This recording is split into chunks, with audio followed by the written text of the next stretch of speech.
Bonjour peuple de Dieu, je loue le bon Dieu pour cette opportunité de pouvoir partager, de pouvoir communiquer ces messages. Je vous salue, bonjour à tout le monde. Bonjour pour ceux dont c'est encore le matin. Bonsoir pour ceux dont c'est déjà la soirée, c'est déjà le soir. Le message de ce matin ou de ce soir est intitulé La voie déroutée dans la marche chrétienne. La voie déroutée dans la marche chrétienne. Et le message de ce matin ou de ce soir. Alors, nous allons lire deux textes qui nous parlent de la croissance, qui nous parlent de deux personnes différentes dans deux générations différentes, afin de signer le message.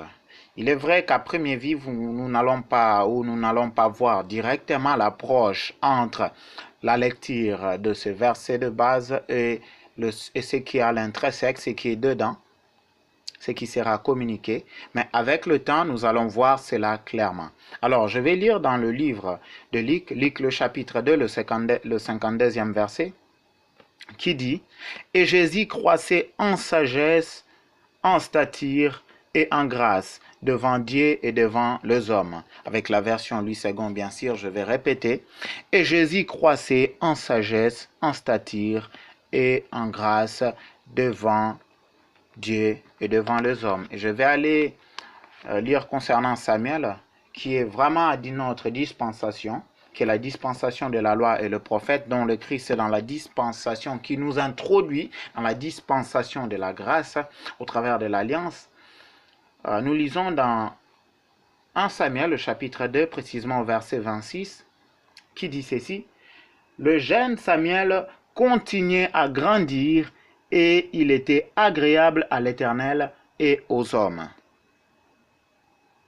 Et si je peux prendre un autre verset pour faire une petite parenthèse au chapitre 3, le verset 19 qui nous dit « Samuel grandissait, l'Éternel était avec lui et il ne laissa tomber à terre aucune de ses paroles. » Ces deux tranches des Écritures nous parlent de deux personnes différentes, de deux générations différentes, mais qui vont croître aux yeux des hommes ainsi aux yeux de Dieu. Premièrement, aux yeux de Dieu et secondement aux yeux des hommes.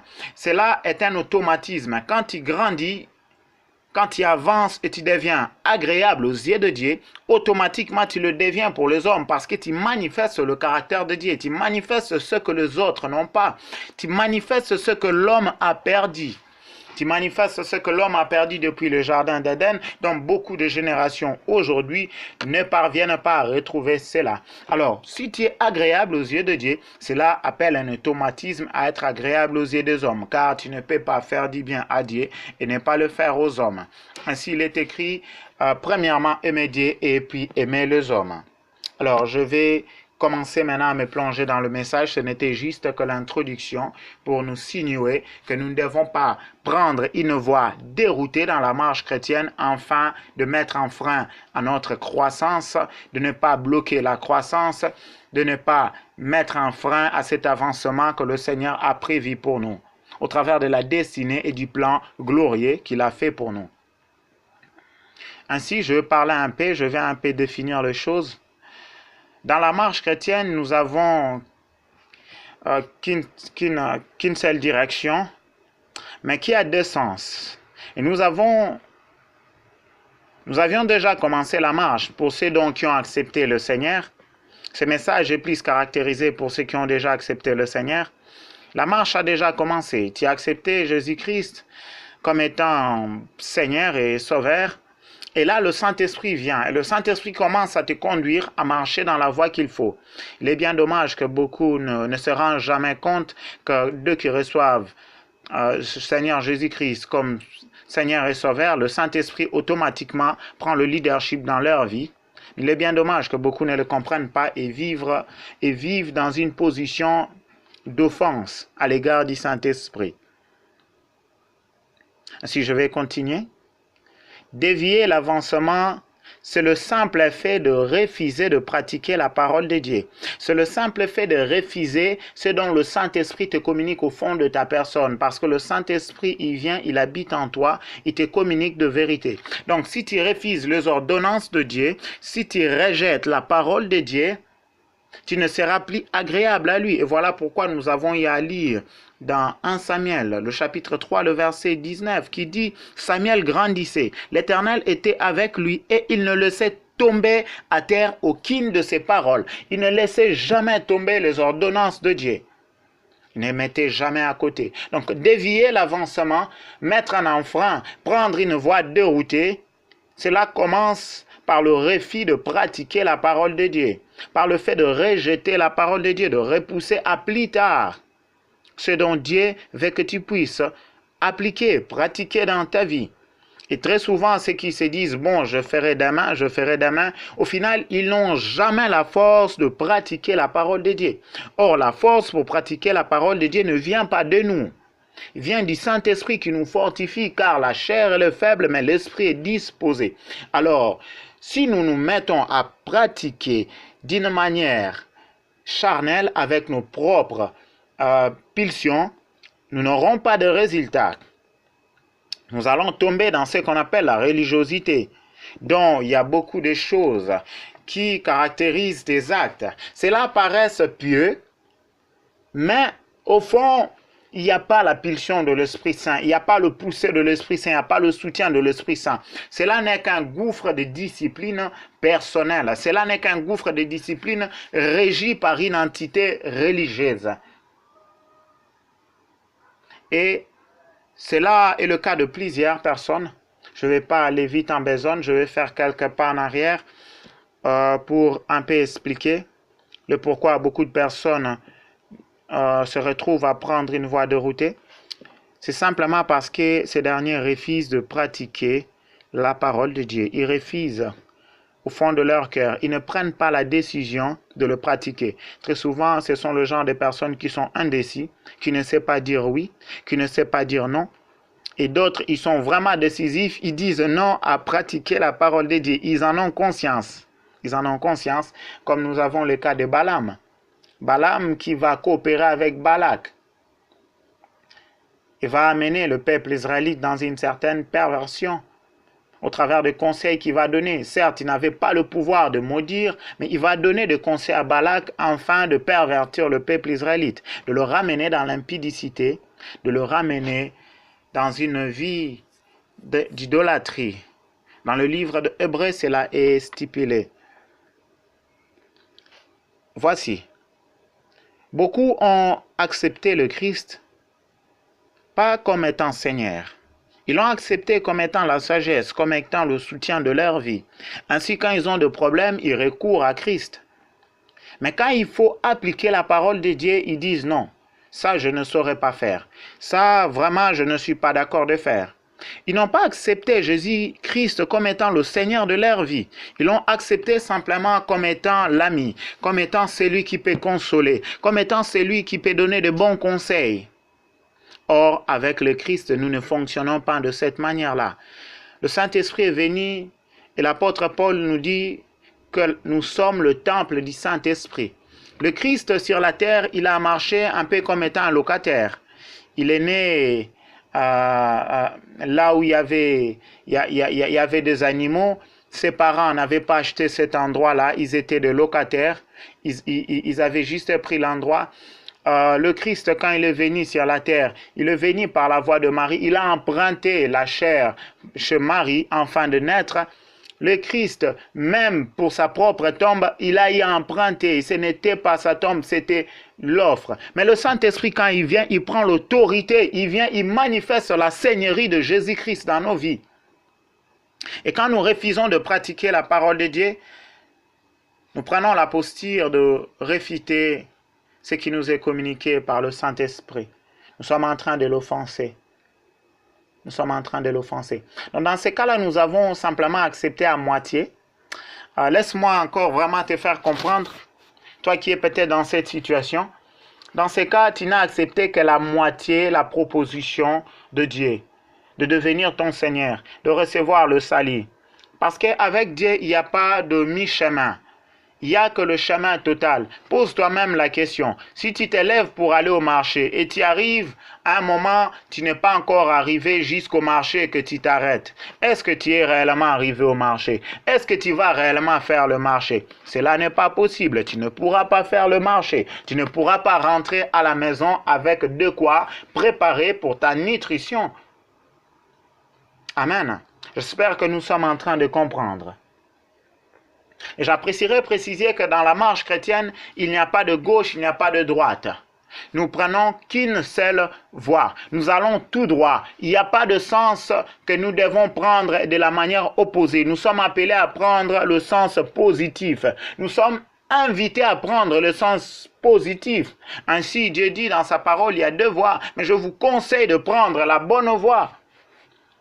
À cause du fait qu'il nous a donné la volonté, la libre arbitre, à cause du fait qu'il nous a créés à son image. En cela, nous ne pourrons pas condamner Dieu. Il nous a créés à son image, il nous a donné une certaine souveraineté. Et cela étant, nous ne sommes pas appelés d'utiliser cela de mauvais gré.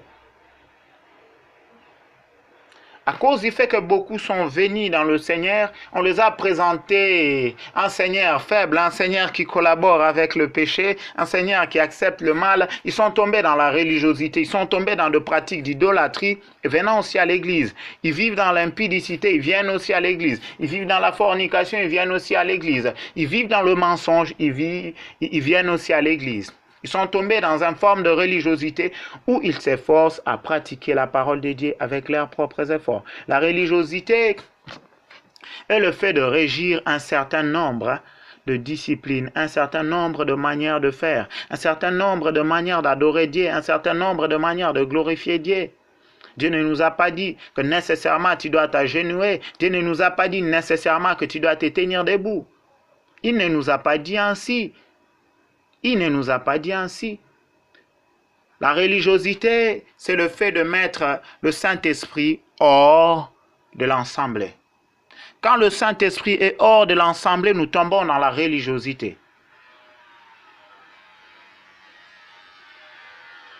Parce que le Saint-Esprit est celui qui doit nous diriger, est celui qui doit nous guider, est celui qui possède la vérité d'une manière tout entière. Il est celui qui est venu pour nous enseigner dans l'épître de Jean 14, à partir du verset 25, 26, 27. On parle de lui comme étant le consolateur, comme celui qui va apporter la vérité, même dans Jean 15, même dans Jean 16. Et c'est à lui de nous annoncer la vérité, c'est à lui de nous conduire dans la bonne voie. Pour preuve, les apôtres, ils ont eu les enseignements du Christ, mais ils n'ont pas pu commencer à œuvrer jusqu'à ce que le Saint-Esprit est descendu à la Pentecôte. Sans le Saint-Esprit, nous tombons dans la religiosité. Et c'est le Saint-Esprit qui nous soutient à marcher dans l'obéissance de la parole de Dieu afin d'avancer. C'est le Saint-Esprit qui nous nourrit, qui nous enseigne à vivre la sanctification, qui nous conduit dans la voie de la sanctification. Celui qui éveille notre esprit. Mon ami, quand tu acceptes le Christ comme Seigneur et Sauveur, sache-le que le Saint-Esprit vient dans ta vie. Et le Saint-Esprit n'est pas venu dans ta vie pour chômer. Il est venu dans ta vie pour travailler, faire le travail à quoi il a été envoyé dans ta vie. Ainsi, je peux prendre une question qui me vient dans la tête et une question que beaucoup de personnes se posent. Comment vivre une conversion réussite? Simplement dans l'abandon du péché, l'abandon continuel du péché. Aujourd'hui, c'était ça. Et demain, encore autre chose. Je te demande à commencer à t'appliquer de ce matin, de ce soir, à vivre dans l'abandon continuel en fonction de ce que l'Esprit Saint te révèle, en fonction de ce dont l'Esprit t'ouvre les yeux. Et comment? En restant attentif et souple à l'exécution de la parole de Dieu. Reste attentif. Oh oui, cela est un combat réel dans nos vies. Nous avons passé beaucoup des années à écouter ce qui est de l'extérieur, nos parents, nos frères, nos sœurs, nos enseignants, nos amis, la société tout autour de nous. Mais quand il vient à l'Esprit Saint, il est à l'intérieur de nous, il n'est pas à l'extérieur. Et c'est là que ça rend les choses complexes. Parce que nous devons étudier à l'écouter. Parce que nous devons nous atteler à écouter la voix du Saint-Esprit au lieu d'écouter ce qui est à l'extérieur. Ainsi, nous entrons dans une position de l'écoute, d'un travail, de faire grandir l'écoute de l'Esprit Saint. Oh oui, mes frères, car le Saint-Esprit, des fois, il parle avec toute douceur, il parle avec toute simplicité. Et donc, il te demande, mais est-ce que c'est lui qui me parle réellement? Et quand le Saint-Esprit vient dans ta vie, la toute première des choses, il t'enseigne à aimer Dieu. Oh oui, il t'enseigne à aimer Dieu, à reconnaître sa grandeur, à reconnaître son amour. Parce que pour abandonner certaines choses, tu es appelé à comprendre qui est Dieu et commencer à l'aimer. Le Saint-Esprit vient, il va te présenter le Christ, il va te présenter Dieu. Il va t'enseigner, il va te pousser à aimer Dieu, il va te faire comprendre sa grandeur, son amour. Dans l'amour de Dieu, il y a la force pour obéir à sa parole. Ainsi le Christ s'est dit, la vie éternelle, c'est connaître Dieu et celui dont il a envoyé. Or, celui dont il a envoyé, c'est Jésus-Christ. Le Saint-Esprit vient et il commence à nous enseigner qui est Dieu et qui est Jésus-Christ. Comment aimer Dieu. 1 Corinthiens 13, 6 à 7. Pense plus à lui. Pense plus à Dieu, pense plus à sa bonté, pense plus aux bonnes choses qu'il a fait. Lis ta Bible. Dans ta Bible, il est écrit des choses prodigieuses qu'il a fait. Oh oui, lis la Bible avec l'attente que le Saint-Esprit va te souffler quelque chose, qui va t'inspirer quelque chose. La première des choses qui m'a aidé à avancer avec le Seigneur, c'était le fait que j'avais compris son amour.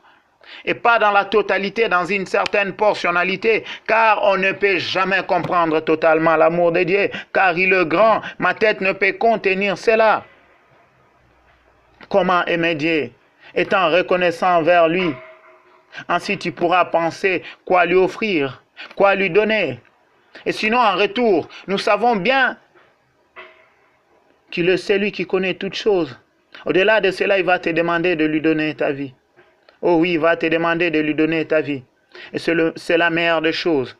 C'est la meilleure des choses. Quand tu lui donnes ta vie, il le rend meilleur. Oh oui, il est celui qui rend nos vies meilleures. Des Chroniques 32, 24 à 26, il est celui qui rend nos vies meilleures.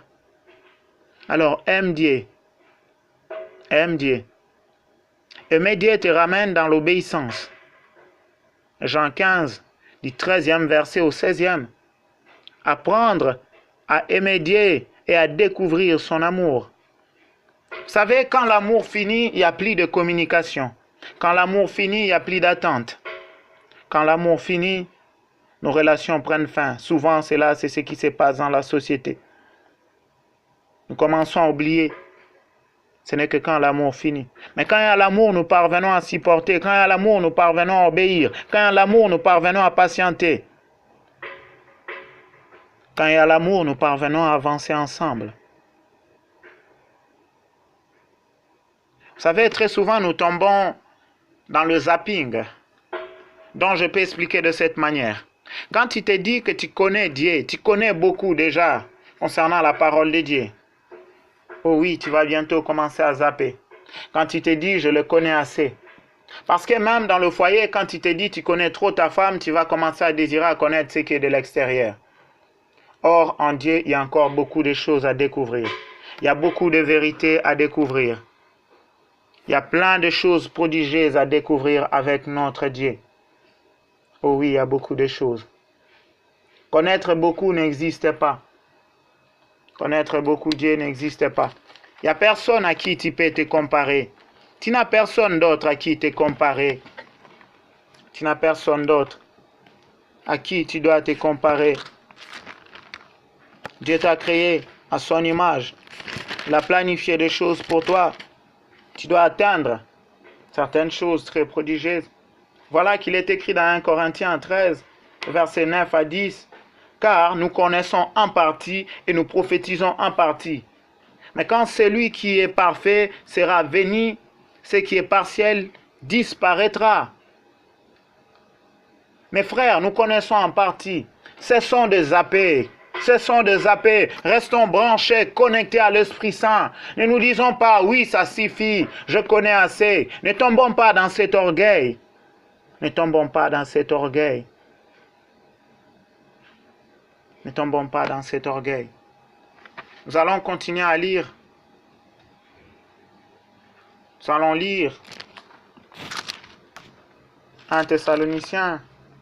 Non, plutôt nous pourrons voir d'abord Amos 6. Amos 6, le premier verset au 7e. Malheur à ceux qui vivent tranquilles dans Sion et en sécurité sur la montagne de Samarie, à ces grands de la première de nations, auprès desquels va la maison d'Israël. Passez à Calné et voyez, allez de là jusqu'à Hamath, la grande, et descendez à Gad, chez le Philistin. Ces villes sont-elles plus prospères que vos deux royaumes? Et leur territoire est-il plus étendu que le vôtre? Vous croyez éloigner le jour du malheur, et vous faites approcher le règne de la violence. Ils reposent sur des lits d'ivoire. Ils sont mollement étendus sur leurs couches. Ils mangent les agneaux du troupeau, le veau mis à l'engrais. Ils extravaguent au son de lutte. Ils se croient habiles comme David sur les instruments de musique. Ils boivent le vin dans le large coupe. Ils s'éloignent avec la meilleure huile. Ils ne s'attristent pas sur la ruine de Joseph. C'est pourquoi ils seront emmenés à la tête des captifs, et le cri de joie de ce volupté cesseront. Oh oui, nous zappons quand nous nous disons, je connais, j'ai assez appris, je vis dans l'abondance, tout va bien. Et nous commençons à zapper, nous commençons à tourner la page, nous ne nous posons plus la question, qu'est-ce que Dieu veut de moi? Qu'est-ce que Dieu veut de moi de nouveau? Et la chute commence quand nous cessons de nous poser la question, qu'est-ce que Dieu veut de moi de nouveau? Ai-je atteint? Ai-je avancé? 1 Thessaloniciens, chapitre 4, au premier verset, il est écrit: au reste, frères, puisque vous avez appris de nous comment vous devez vous conduire et plaire à Dieu, et que c'est là ce que vous faites, nous vous prions et nous vous conjurons au nom du Seigneur Jésus de marcher à cet égard, de progrès en progrès. De progrès en progrès. Oh, que la parole de Dieu soit bénie. Des Thessaloniciens, au chapitre 2, du 13e au 15e verset, il est écrit: pour nous, frères bien-aimés du Seigneur, nous devons à votre sujet rendre continuellement grâce à Dieu, parce que Dieu vous a choisi dès le commencement pour le salut, par la sanctification de l'Esprit et par la foi en la vérité. C'est à quoi il vous a appelé par notre évangile, pour que vous possédiez la gloire de notre Seigneur Jésus-Christ. Ainsi donc, frères, demeurez fermes, retenez les instructions que vous avez reçues, soit par notre parole, soit par notre lettre. Oh, qu'il est merveilleux la parole de Dieu. Nous allons encore lire 1 Timothée, oui, 18 à 19. Le commandement que je t'adresse, Timothée, mon enfant, selon le prophétie faite précédemment à ton sujet, c'est que d'après elle, tu combattes le bon combat, en gardant la foi et une bonne conscience. Cette conscience, quelques-uns l'ont perdue. Ils ont fait naufrage par rapport à la foi. Oh oui, mes frères, il y a des personnes qui font naufrage par rapport à la foi. Il y a des hommes qui s'égarent de la voie de Dieu. En Timothée, le chapitre 4, au verset 16, il est écrit: Veille sur toi-même, sur ton enseignement, persévère dans ces choses, car en agissant ainsi, tu te sauveras toi-même et tu sauveras ceux qui t'écoutent.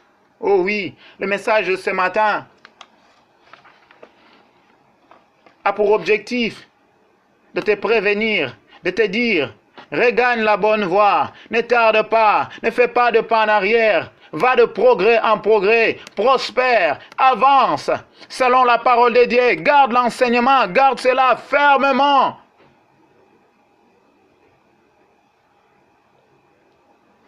Garde cela. Comment arrêter ton chute libre? Oh oui, donne-moi de t'expliquer.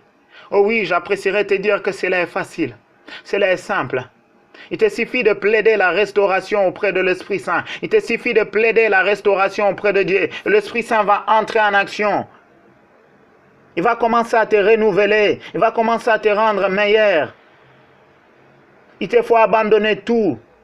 Tout ce qui ne glorifie pas Dieu. Il te faut laisser tout ce qui prend la place au fond de ton cœur. Il te faut abandonner totalement le mal. Il y a d'autres choses même que tu dois abandonner à première vue. Cela ne paraît pas mauvaise. Mais cela prend de la place au fond de ton cœur. Et le Saint-Esprit se sent contraint. Il agit peu dans ta vie parce que tu mets trop de distractions, parce que tu te distrais beaucoup, parce que tu passes beaucoup de temps à bavarder au lieu de lire la parole de Dieu, au lieu de te nourrir de la vérité. Oh oui, mon Dieu est un amoureux. Il t'a aimé dès le commencement. Il a tant aimé le monde au point qu'il a donné son Fils unique. Il est d'accord de te racheter à nouveau. Il est d'accord de te récupérer à nouveau. Il est d'accord de te donner encore la vie comme il a donné encore à Ézéchiel pour 15 années. Il est d'accord. Il te suffit de venir et d'implorer auprès de lui la restauration. Oh oui, c'est là notre devoir d'implorer la restauration. Oh oui, viens vers lui en courant. J'apprécierais vous relater une belle histoire, l'histoire du pressing. C'est une manière de parler d'une manière anecdotique. Voilà. Au coin de la rue, ou juste où tu vis, il y a la pressing. Cette pressing dont le directeur est Dieu. Et Dieu qui est directeur, il s'est choisi d'utiliser comme détergent Jésus-Christ. Il a choisi d'utiliser le sang de l'agneau, il a choisi d'utiliser l'œuvre de la croix afin que tu sois purifié à chaque instant que tu viendras au pressing. Il a choisi d'utiliser comme l'eau, le Saint-Esprit, qui doit imbiber le sang de l'agneau dans ta vie, qui doit imbiber la parole de Dieu dans ta vie. Je répète, le directeur du pressing, c'est Dieu. Il a choisi d'utiliser comme détergent Jésus-Christ afin de te laver, afin de te purifier. Par son sang, par la parole, par la vérité qui est Jésus-Christ. Il a utilisé le Saint-Esprit comme étant l'eau, afin de répandre cette vérité-là au fond de ta personne. Donc tu dois entrer dans la machine à laver de Dieu. Et c'est quoi la machine à laver de Dieu? Ce sont les réunions de prière. C'est quoi la machine à laver de Dieu? Ce sont le moment d'annonce de la parole de Dieu. Ce sont le moment de méditation. C'est quoi la machine à laver de Dieu? Ce sont les circonstances difficiles qui arrivent dans ta vie, par lesquelles Dieu t'enseigne, par lesquelles Dieu te brise, par lesquelles Dieu est en train de te purifier, de t'amener à la sanctification. Et en ce moment-là, il y a des éléments qui agissent. C'est le Christ, c'est le Saint-Esprit. Le Christ comme étant la vérité, comme étant la parole. Et le Saint-Esprit comme étant celui qui répand cela, comme étant celui qui est le coach, comme étant celui qui est le consolateur, qui essuie tes larmes. Comme étant celui qui te donne, qui te communique les directives venant de Dieu. Autant que l'habit dans la machine à laver est tourné, pressé, compressé. De la même manière, nous sommes compressés, afin que ce qui n'est pas de Dieu puisse quitter de nous, afin que ce qui ne glorifie pas Dieu puisse sortir. Ne sois pas étonné que Zachée, quand il a rencontré le Christ, il est devenu appauvri parce qu'il devrait tout donner, il devrait donner ses biens, au quadruple même. Quand tu rencontres Dieu, tout ce qui n'est pas de lui, tout ce que dont il a empoché dans le monde, qui ne glorifie pas Dieu, doit sortir par la fenêtre, parce que Dieu est entré par la porte. Oui, tu dois abandonner la saleté, devenir propre par la vérité qui est Christ. Ainsi, le Saint-Esprit répand la parole progressivement dans ta vie, dans tous les recoins de ta personne. Ne sois pas étonné que tu as du mal à abandonner certains péchés. Oh oui, la vérité n'était pas encore révélée totalement. Encore, il y a des choses qui s'accrochent à toi. Mais tu dois rester au pressing, tu dois rester dans la machine à laver. Oh, qu'il est génial que Dieu a fait ce plan glorieux pour nous. Vous savez, ce qui est drôle dans tout ça, nous allons dans cette pressing gratuitement. Nous allons au pressing gratuitement. Nous ne payons rien. Le Seigneur, Dieu, le Très-Haut, lui-même, il a payé. Il a payé. Ainsi, le Christ a le droit de rachat. Il a payé. Il est allé au mont Golgotha. Mes frères, nous tous, nous sommes appelés à aller au pressing. C'est la belle histoire que je te relate. Comme une chemise qui est sale, dont on met dans la machine à laver, qui doit être pressée, purifiée. Et quand cette belle chemise va sortir, tout son éclat réapparaît. Bien parfumé. Oh oui, la bonne odeur venant du ciel. Tout cela s'est fait gratuitement. Tu n'as rien payé pour cela. Tu ne vas rien payer pour cela. Ton travail est celui d'aller au pressing et de t'abandonner entre les mains de Dieu, afin que tu sois plongé dans la machine à laver, afin que tu puisses recevoir le Christ, afin qu'il y ait la guérison en toi, afin que tu sois changé. Oh oui, mes frères, allons tous au pressing de Dieu. Entrons dans la machine à laver. Restons-y, soyons lavés, soyons purifiés. Devenons purs, propres et saines. Soyons renouvelés au fond de nous. Je vais lire Tite 3, du 4e verset au 7e.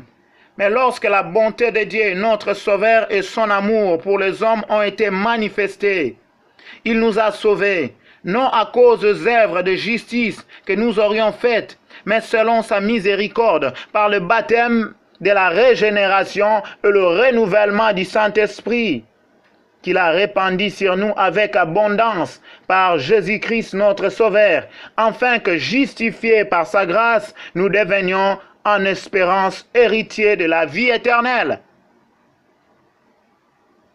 Mon frère, décide-toi. Décide-toi.